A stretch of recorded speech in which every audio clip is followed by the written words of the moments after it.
Friends आज फरीथी આપણે બીજો એક નવો પોઈન્ટ શરૂ કરીશું। તો અહીંથી આપણે ડેમો વર્ઝન ખોલી લેશું। કાલે આપણે ફ્રેન્ડ્સ જીએસટી એક્સપેન્સ જોયું। આજે ફરીથી ટ્રાન્ઝેક્શનમાં જશું, એમાં લેશું જીએસટી એન્ટ્રી। એમાં ફ્રેન્ડ્સ જનરલ એન્ટ્રી એમાં છે જીએસટી ઇન્કમ। અહીંથી આપણે કોઈને જીએસટી વાળી ઇન્કમ આપતા હોય, દાખલા તરીકે અહીં આપણી કંપનીમાં એચઆર છે, સીએસ છે કે સીએ છે, કોઈ પણ વ્યક્તિ આપણી કંપનીમાં જોબ કરી છે, તો આપણે એને જીએસટી વાળું ઇન્કમની ઇન્વોઇસ આપતા હોય તો, અથવા તો આપણે લેતા હોય એવી ઇન્કમ, તો એ બધી એન્ટ્રી અહીં થશે। અહીંથી એડ કરીશું।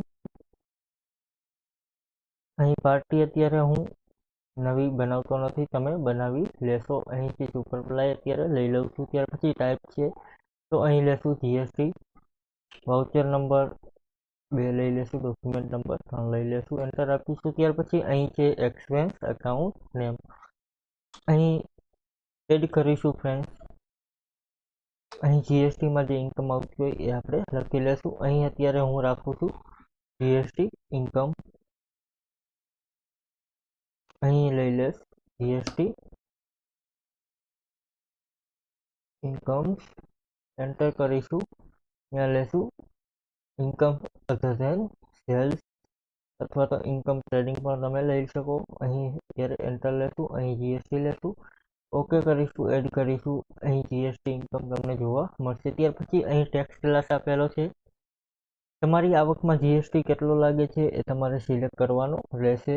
ત્યાર પછી અહીં એચએનએસ કોડ આપેલો છે, એ તમારે એડ કરવો હોય તો તમે કરી શકો। અત્યારે હું અહીંથી જવા દઉં છું। ત્યાર પછી ટાઈપ છે, અહીં ફ્રેન્ડ્સ જે જીએસટીમાં ઇન્કમ આવતી હોય એ મોસ્ટ ઓફ સર્વિસ જ હોય છે, ગુડ્સમાં મોસ્ટ ઓફ હોતી નથી, એટલે આપણે સર્વિસ લેશું। ત્યાર પછી અમાઉન્ટ છે તો અહીંયા 30,000ની આવક આપણે કરી દેશું। એન્ટર મારીને બિલ આપણું સેવ કરીશું, અહીં ઓકે કરી દેશું। આ પ્રકારે આપણું જીએસટી ઇન્કમનું બિલ સેવ થઈ ગયું છે। અહીં કંટ્રોલ પી કરીને તમે એને કરશો તો એ તમને જોવા મળશે। અહીં ડિફોલ્ટ ફોર્મેટ રાખીશું, સ્ક્રીન કરીશું, અહીંથી ઓકે કરીશું।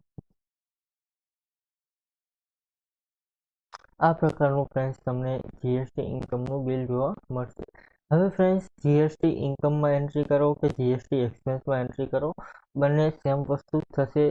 અહીં અલગ એટલા માટે છે કે તમે એકાઉન્ટમાં કઈ રીતનું ગ્રુપ સિલેક્ટ કરો છો એ પ્રમાણે એની એન્ટ્રી ઓટોમેટિક તેની જગ્યાએ જશે।